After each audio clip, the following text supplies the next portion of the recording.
If you've been seeing the number 1122 everywhere, like clocks or license plates, know that it is a timing message.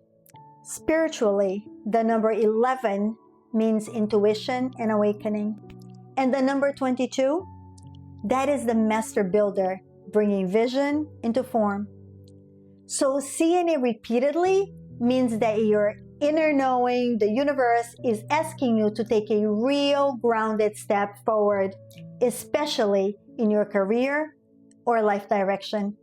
If you've also been seeing numbers like 88 or 811, well, those are about reclaiming your power, trusting your voice, and building something that actually reflects who you've become.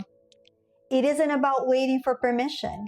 It's about choosing alignment and trusting that everything else will meet you there.